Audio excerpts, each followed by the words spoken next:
Hello students, welcome back to my channel. तो आगे हम लोग अपना लेक्चर कंटिन्यू करते हैं। कल हम लोगों ने किसके बारे में पढ़ा था? कल हम लोगों ने ऑक्सीजन के बारे में पढ़ा था। अब ये हमारा ऑलमोस्ट एंडिंग चल रहा है। सल्फ़र हमारा लास्ट टॉपिक है, तो हम लोग इसको देख लेते हैं। सल्फ़र के बारे में पढ़ते हैं आज। सल्फ़र जो है, अगर देखा जाए तो सल्फ़र की मेथड ऑफ प्रिपरेशन वगैरह नहीं दी है। इसके जो कंपाउंड्स हैं हमें जनरली उसके बारे में पढ़ना है, लेकिन एक बेसिक ओवरव्यू सल्फ़र होता क्या है वो मैं आपको दे देती हूँ।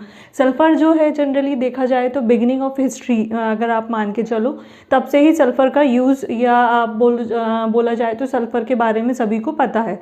ठीक है, सल्फ़र पाया कहाँ जाता है? सल्फ़र अगर देखा जाए तो सल्फ़र जनरली कहाँ होता है? एग में मिलता है हमें, गार्लिक में मिलता है, वूल में मिलता है। बहुत सारी ऐसी चीज़ें हैं जिनमें सल्फ़र ऑलरेडी प्रेजेंट रहता है। ठीक है, अब इसके अलावा और भी एक दो मतलब जैसे कि ज़्यादा क्वांटिटी में अगर सल्फ़र देखा जाए तो स्पेन वगैरह में भी कहा जाता है। स्पेन में कोई रिवर वगैरह है, वहाँ पे आयरन पायराइट जो रहता है, आयरन पायराइट आपको पता ही होगा क्या होता है। हमने आयरन के प्रोडक्शन में पढ़ा था, आयरन का ओर होता है। तो वहाँ पे भी उनकी रिवर्स में आयरन पायराइट के ओर होते हैं जो कि वाटर के साथ रिएक्शन करके सल्फ़र वगैरह बनाते हैं या सल्फ़र उसमें मिलता है।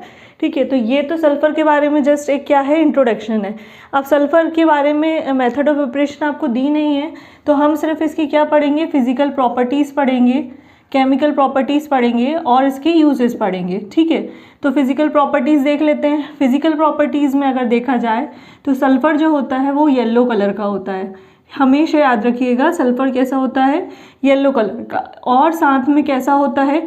ऑर्डर लेस, मतलब इसका कोई भी टेस्ट नहीं होता। फिर इसके बाद ये सॉलिड होता है। ठीक है, सॉलिड मतलब क्रिस्टलाइन शेप का, आप बोल सकते हो क्रिस्टल शेप का होता है।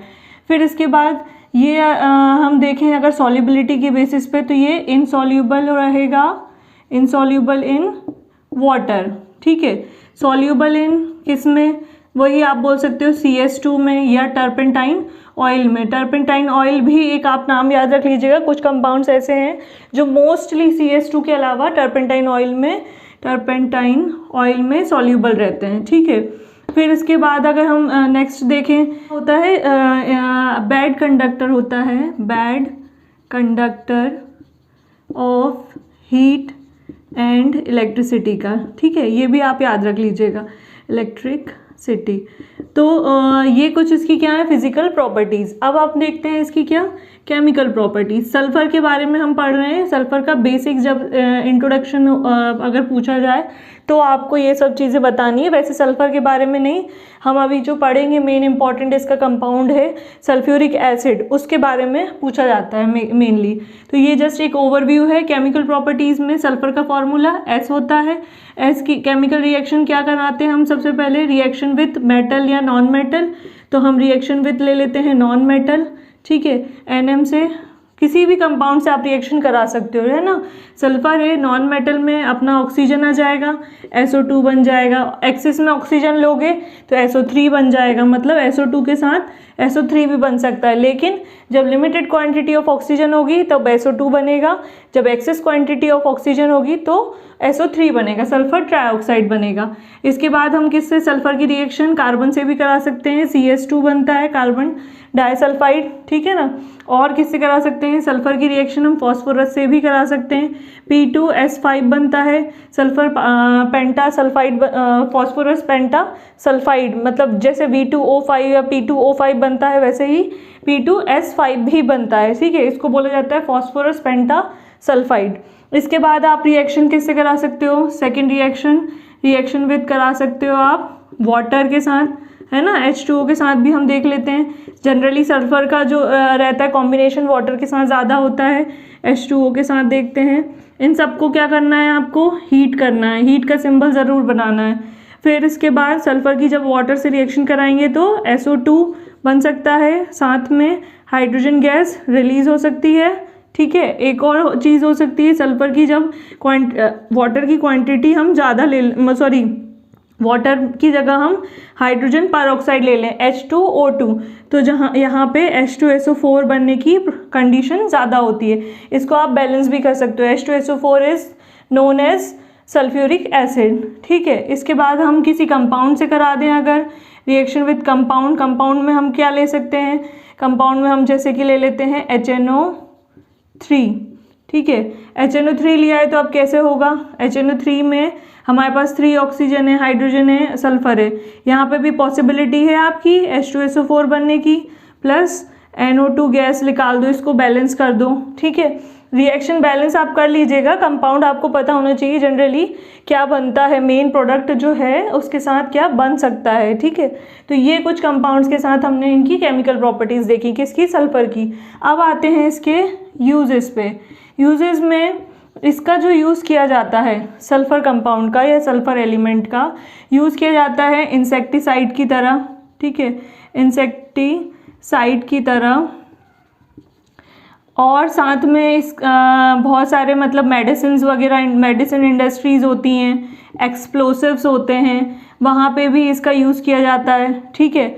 और अगर हम इसका यूज़ देखें तो जनरली इसका जो यूज़ है आप ले लो कलर इंडस्ट्री में भी किया जाता है, कलर इंडस्ट्री, ठीक है, रबर बनाने में किया जाता है, प्लास्टिक वगैरह जो रहती है उसमें सल्फ़र का यूज़ किया जाता है, ठीक है। तो ये क्या था, सल्फ़र का एक ओवरव्यू था। सल्फ़र के एलेक्ट्रॉप्स भी हैं, ठीक है, वो क्या होते हैं एलेक्ट्रॉप्स तो आपको पता ही होंगे, एलोट्रॉप्स, इसके 3 एलेक्ट्रॉप्स हैं। पहला है रोम्बिक, रोम्बिक सल्फ़र, ठीक है। सेकंड है मोनोक्लिनिक सल्फ़र, थर्ड है प्लास्टिक सल्फ़र, ठीक है। ये स्ट्रक्चर के बेसिस पे है। अब क्या होगा, रोम्बिक स्ट्रक्चर जो है वो ऑक्टाहाइड्रल होता है, ठीक है। ऑक्टाहाइड्रल मतलब इसकी क्या होंगी शेप्स, अगर देखोगे आप तो इस तरीके की कुछ 8 शेप्स इस तरीके से इसमें पाई जाती हैं, इस तरीके से कुछ साइड्स रहती हैं, तो इसलिए इसको ऑक्टाहाइड्रल या रोम्बिक बोला जाता है। इनके मेल्टिंग पॉइंट और बॉइलिंग पॉइंट पे भी डिपेंड करता है कि कौन सा सल्फ़र है, किस शेप का रहेगा। मोनोक्लिनिक जो रहता है वो जनरली निडल शेप का रहता है, ठीक है। ये आप जस्ट एक आप बोल सकते हो ऑब्जेक्टिव वाइज अगर पूछा जाए तो आपको पता होना चाहिए कि रोम्बिक सल्फ़र क्या होता है, ऑक्टाहाइड्रल, मोनोक्लिनिक निडल शेप का होता है। प्लास्टिक जो रहता है वो जनरली आप रबर से कंपेयर कर सकते हो, सॉफ्ट होता है ये कैसे बनाया जाता है, जब सल्फ़र को एकदम बहुत ज़्यादा हीट किया जाता है और एकदम से ठंडा किया जाता है तो उसके बाद सॉफ्ट सल्फ़र या रबर के फॉर्म में हमें सॉफ्ट फॉर्म में मिलता है जिसको हम प्लास्टिक बोलते हैं। तो ये सल्फ़र के बारे में था। अब सल्फ़र का हमें सबसे इम्पॉर्टेंट कंपाउंड पढ़ना है, सल्फ़र का H2SO4 के बारे में। H2SO4 क्या है वो देखते हैं। तो अब हम लोग देखते हैं हमारा मेन कंपाउंड जिसको मैंने बताया था सल्फ़र का H2SO4, जिसको बोला जाता है सल्फ्यूरिक एसिड, ठीक है। इसके बारे में हमें पढ़ना है। इसके अलावा 2 कंपाउंड और दिए गए हैं आपको, एक दिया हुआ होगा आपको SO2 और एक है H2S, मतलब SO2 मतलब सल्फ़र डाइऑक्साइड, H2S मतलब होता है आपका हाइड्रोजन सल्फाइड। तो इसमें जो H2S और SO2 है वो इतने इम्पॉर्टेंट नहीं है, वो जनरली आप उसको मेथड ऑफ प्रिपरेशन यूजेस वगैरह देख लीजिएगा, जस्ट रीड कर लीजिएगा, इतना इम्पॉर्टेंट नहीं है। जितना इम्पॉर्टेंट हमारे लिए सल्फ़र का कंपाउंड क्या है H2SO4, तो वो देखते हैं हम मेन। अगर आपको कुछ भी डाउट होता है लाइक SO2 और H2SO में कोई भी रिएक्शन या कोई भी चीज़ आपको समझ में नहीं आ रही तो आप मुझे ज़रूर कमेंट करके या व्हाट्सएप या टेलीग्राम के थ्रू बताइएगा, तो मैं उसके ऊपर भी वीडियो बना दूंगी। लेकिन अभी हम पहले मेन देखते हैं हमारा H2SO4 सल्फ्यूरिक एसिड। इसको किंग ऑफ केमिकल, ठीक है, किंग ऑफ केमिकल्स भी कहा जाता है। क्यों किंग ऑफ केमिकल्स कहा जाता है, क्योंकि इसका इतना ज़्यादा यूज़ होता है इंडस्ट्रीज़ में, बहुत सारी मतलब मल्टीपल इंडस्ट्रीज़ होती हैं, मैच इंडस्ट्री, एक्सप्लोसिव इंडस्ट्री, मतलब इतनी ज़्यादा इसका कंजप्शन होता है, इसलिए इसको किंग ऑफ केमिकल कहा जाता है। दोनों कंसंट्रेशन यूज़ की जाती हैं, कंसनट्रेटेड भी और डाइल्यूट भी। मोस्टली कंसनट्रेटेड इसकी कंसंट्रेशन यूज़ की जाती है, मतलब कंसनट्रेटेड H2SO4 का यूज़ ज़्यादा होता है।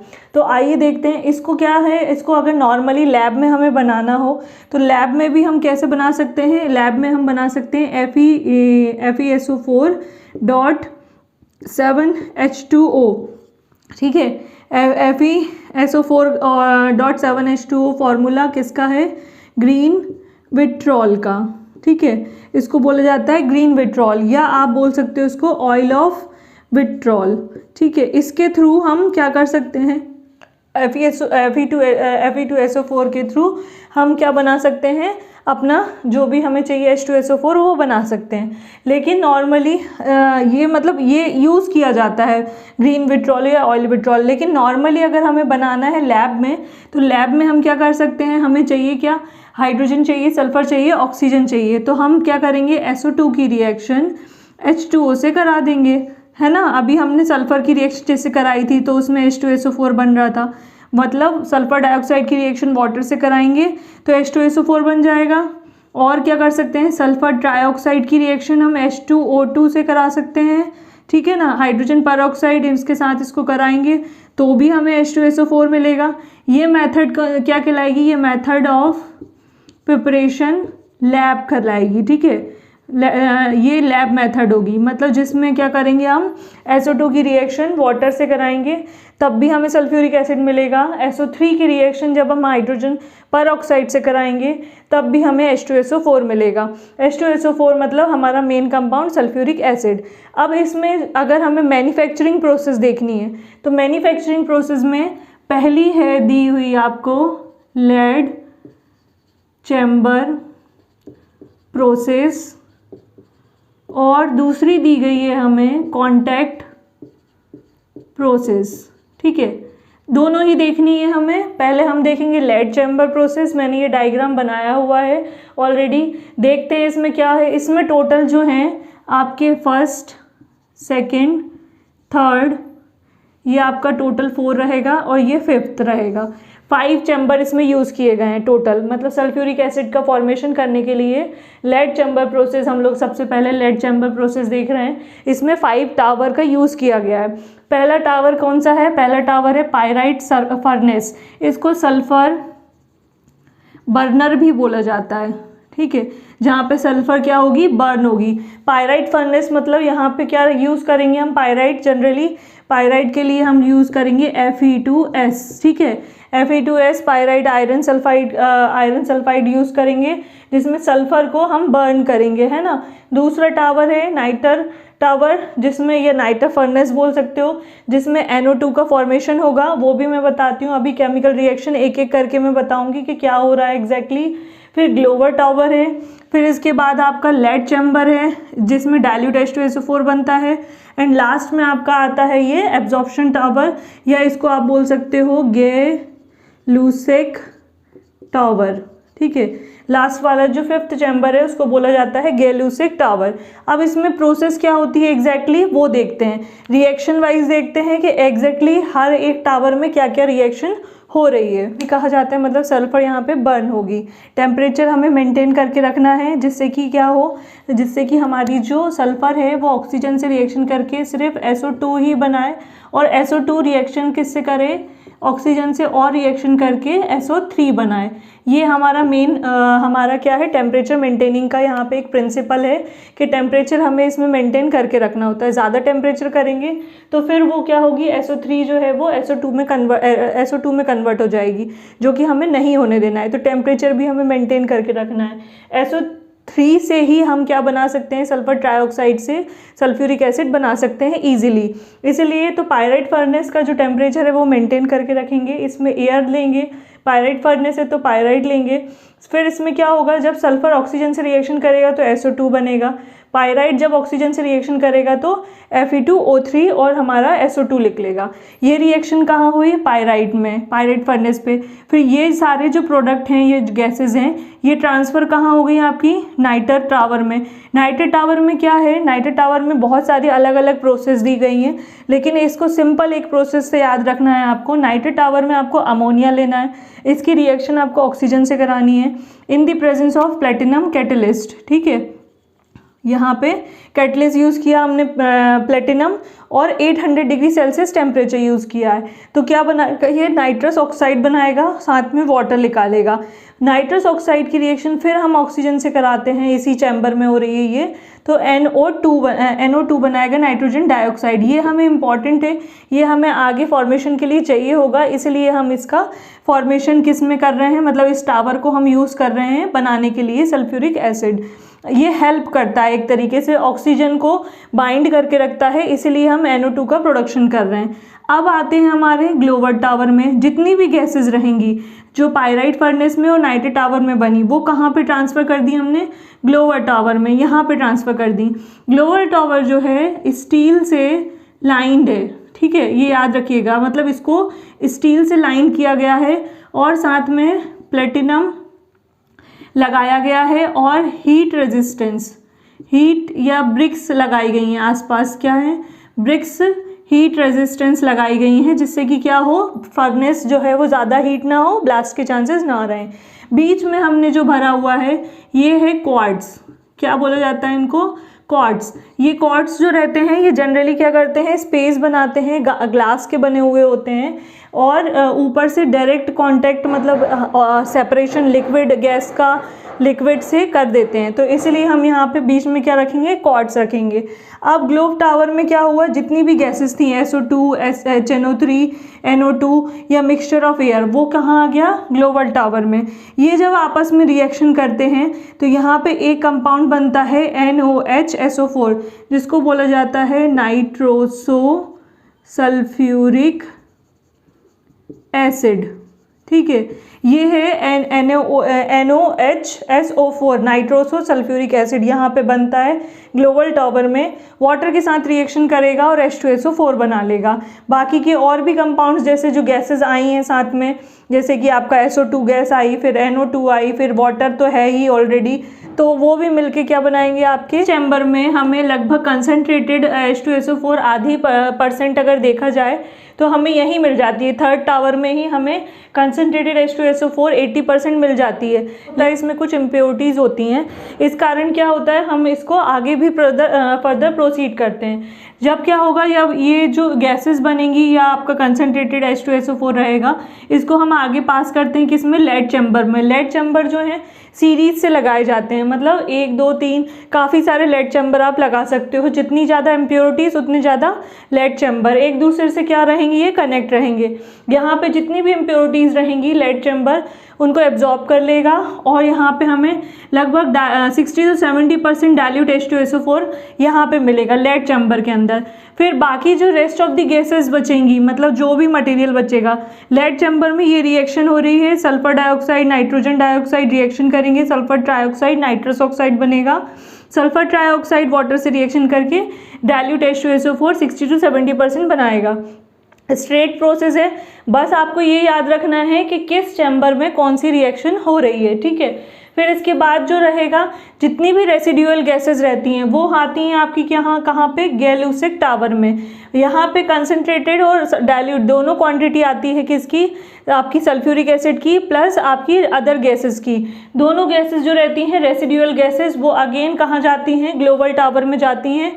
ग्लोबल टावर से होती हुई क्वार्ट चैम्बर से, लेड चैम्बर से होती हुई फिर वो प्रोसेस रिपीट होती है। मतलब एक्सट्रैक्शन यहाँ नहीं होता है, एक्सट्रैक्शन आपका गैस का, सॉरी डाइल्यूट H2SO4 का कहाँ पे होता है? ग्लोबल टावर में होता है और लेड चैम्बर में। मतलब दोनों हमें मान के चलिए थर्ड चैम्बर और फोर्थ चैम्बर से हमें क्या मिलती है? डाइल्यूट और सल्फ्यूरिक एसिड मिलती है। मतलब हमें लास्ट वाले चैम्बर से नहीं मिलेगी, जैसे कि हम लास्ट चैम्बर से निकाल लेते थे, नीचे से कलेक्ट कर लेते थे बॉटम से, वो नहीं होगा। इसमें हमें ग्लोबल टावर से और आपका ये लेड चैम्बर से मिलेगी हमें सल्फ्यूरिक एसिड। तो ये था हमारा मेथड ऑफ ऑपरेशन किसका? लेड चैम्बर का। अब हम देखते हैं कॉन्टैक्ट प्रोसेस, कि कॉन्टैक्ट प्रोसेस के थ्रू कैसे H2SO4 बनाया जाता है। तो अब हम लोग देखते हैं कॉन्टैक्ट प्रोसेस, ठीक है। ये सेकेंड प्रोसेस है H2SO4 की प्रोडक्शन की। इसमें लगभग अगर आप देखो तो 5-6 चैम्बर यूज़ किए हैं, फर्स्ट, सेकेंड, यहाँ लिख देती हूँ मैं, third, fourth, fifth, sixth, seventh, total 8 chamber हैं, ज़्यादा ही है ना। अब देखते हैं इसमें क्या है। इसमें भी प्रोसेस सिमिलर है लेकिन इसमें रिएक्शंस कम है। कंपाउंड्स जैसे कि हमने रिएक्शंस जो देखी थी लेड चैम्बर प्रोसेस में, उसमें ज़्यादा केमिकल गैसेस का यूज़ किया जा रहा था। यहाँ पे नॉर्मली हमें 2-3 सब्सटेंस ही लेने हैं। एक लेना है सल्फ़र, ऑक्सीजन, ठीक है, जो कि पायराइट चैम्बर में पहले ही रिएक्शन में मैंने बताई थी आपको। पायराइट फर्नेस में जो पायराइट जो सल्फ़र बर्नर था, जो लेड चैम्बर में हमने यूज़ किया था वही फर्नेस यहाँ से यूज़ करना है, ठीक है। एयर यूज़ करना है, साथ में FeS2 की रिएक्शन O2 से करानी है। यहाँ पे SO2 बनेगा और यहाँ पे आपका Fe2O3 बनेगा प्लस SO2। ये रिएक्शन कहाँ होगी आपकी पायराइट फर्नेस में, ठीक है। ये कंपाउंड आपको लेना ही है, मतलब सल्फर, ऑक्सीजन और आपका आयरन सल्फाइड ये लेना है। ये आपने पायराइट फर्नेस में डाला, पायराइट फर्नेस से जो गैसेस रहेंगी वो कहाँ होंगी, यहाँ आएंगी दूसरे चैम्बर में, जिसको बोला जाता है डस्ट चैम्बर। डस्ट चैम्बर में हम जो क्या करते हैं, ऊपर से स्टीम देते हैं, मतलब वेपर्स देते हैं, और वो भी कैसी, हाई स्पीड की, ठीक है।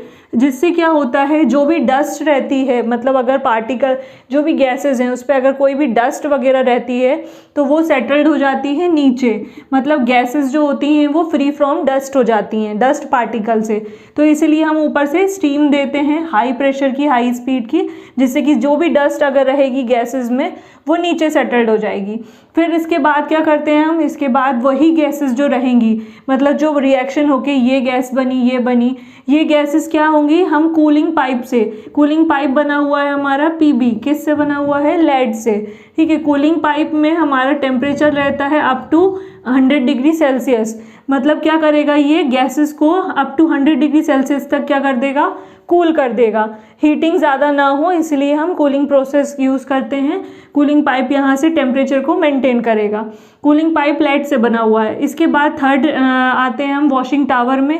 वॉशिंग टावर क्या करता है, वॉशिंग टावर में हम वाटर दे रहे हैं, वाटर जो रहेगा कूल रहेगा, और यहाँ पे बीच में क्या लगे हुए हैं, ये इस तरीके के जो बनाए हैं, ये पीसेस ऑफ कॉर्ड्स लगे हुए हैं, ठीक है।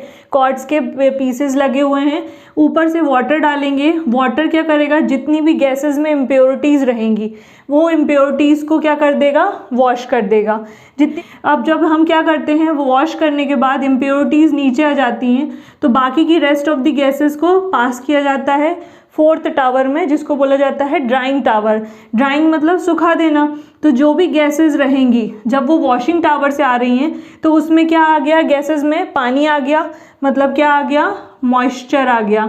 तो वो मॉइस्चर को हटाने के लिए ड्राइंग टावर का यूज़ किया जाता है। तो मतलब जितनी भी गैसेस वॉशिंग टावर से आ रही हैं, ऊपर से हम क्या यूज़ करेंगे, यहाँ पे ऊपर से यूज़ करना है कंसनट्रेटेड H2SO4। कंसनट्रेटेड H2SO4 क्या करेगा, जो भी गैसेस आएंगी जिसमें मॉइस्चर प्रेजेंट है उसको क्या कर देगा, वो मॉइस्चर लेस कर देगा। यहाँ पे मतलब आपकी क्या हो जाएंगी, सारी गैसेस जो रहेंगी वो लिक्विड फॉर्म में प्लस ड्राई फॉर्म में आ जाएंगी और ड्राई हो जाएंगी।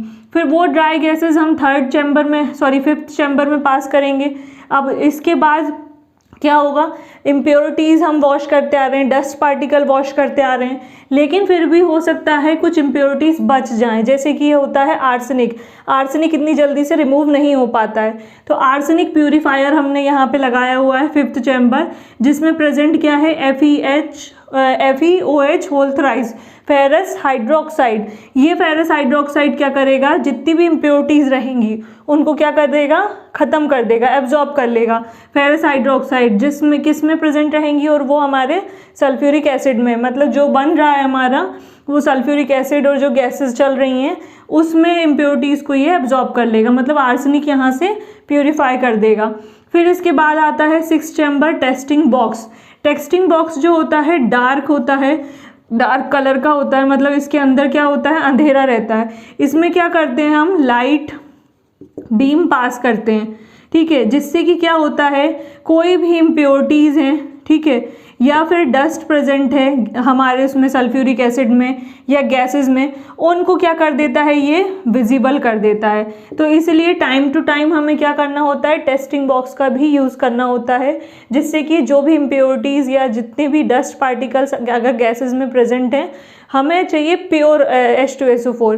तो इसलिए हम क्या कर रहे हैं, इतने सारे चैम्बर्स और इतनी सारी मेथड्स का यूज़ कर रहे हैं, मतलब बॉक्स वगैरह हम लोग ये लगा रहे हैं। तो हमने क्या किया, टेस्टिंग बॉक्स लगाया, ये रेगुलर ही रहता है, बीच में आता है 6 नंबर पे, डार्क कलर का होता है, लाइट बीम इसमें पास करते हैं, इम्प्योरिटीज़ या डस्ट पार्टिकल को ये क्या कर देता है, विजिबल, जैसे कि हमने टिंडल इफेक्ट में देखा था। अब इसके बाद वहाँ से जो गैसेस निकलेंगी वो आती हैं आपके 7th चैम्बर कॉन्टैक्ट चैम्बर में। कॉन्टैक्ट चैम्बर किससे बना हुआ है आपका, कैटलिस्ट से। कैटलिस्ट ऑब्वियसली कौन सा यूज़ करेंगे अपन, प्लेटिनम का। प्लेटिनम मतलब इसमें बीच में जो रहेंगी प्लेटिनम की वायर्स लगी हुई हैं, ये क्या करेंगी अब कैटलिस्ट, रिएक्शन की रेट को बढ़ा देंगी। मतलब यहाँ पे आपका H2SO4 बन गया है ऑलमोस्ट, लेकिन साथ में कुछ आपका सल्फर ट्राइऑक्साइड भी रहता है। मतलब यहाँ पे आपके दोनों चीज़ें बनती हैं, वो दोनों रिएक्शन की रेट को बढ़ा के गैसेस को मतलब ऑलमोस्ट यहाँ पे बन जाता है। वो कहाँ आता है आपका, लास्ट चैम्बर में, जिसको बोला जाता है एब्जॉर्प्शन टावर, जहाँ पे आपकी कंसनट्रेटेड सल्फ्यूरिक एसिड जो रहेगी वो बनेगी। अब यहाँ पे आपको एब्जॉर्प्शन टावर में 98% तो क्या मिलता है, H2SO4 मिलता है, लेकिन कुछ परसेंट जो बचता है वो बनता है आपका ओलियम। ठीक है, ओलियम का मतलब होता है फ्यूमिंग H2SO4, जिसका फॉर्मूला होता है सॉरी फ्यूमिंग नहीं होता है, H2SO4 अलग है।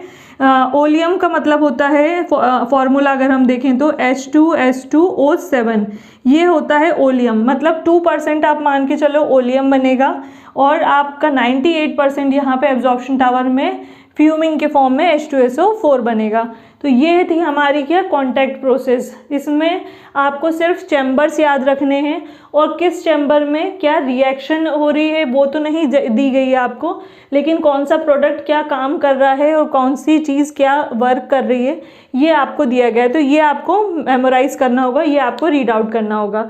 अब हम देखते हैं इसकी H2SO4 की फिजिकल और केमिकल प्रॉपर्टीज़। तो अब देखते हैं फिजिकल प्रॉपर्टीज़। फिजिकल प्रॉपर्टी में क्या क्या आ जाएगा, फिजिकल प्रॉपर्टी कुछ खास नहीं है।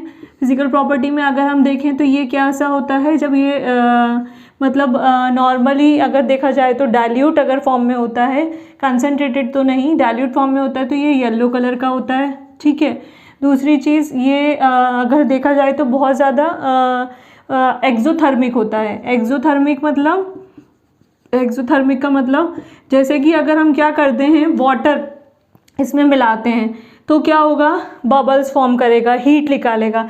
इसलिए क्या करते हैं, हमेशा एसिड ऐड टू वाटर किया जाता है। ठीक है, ना कि वाटर ऐड टू एसिड। अगर हमारे पास टेस्ट ट्यूब है और उसमें हमारे पास क्या है, H2SO4 है, ठीक है, चाहे वो डाइल्यूट तो होगा ही, अगर लेकिन कंसनट्रेटेड है, कंसनट्रेटेड में हमें हमेशा क्या करना होता है, इसमें H2SO4 में हमें वाटर ऐड नहीं करना होता है, एसिड को वाटर में ऐड करना होता है। क्योंकि क्या होता है, ये बहुत ज़्यादा एक्सप्लोसिव होता है, मतलब एक्सोथर्मिक रिएक्शन मतलब हीट निकालता है, इसलिए हम क्या करते हैं, एसिड को ही वाटर में ऐड करते हैं। तो ये मतलब कुछ इसकी एक दो प्रॉपर्टीज़ हैं, ज़्यादा कुछ खास नहीं है।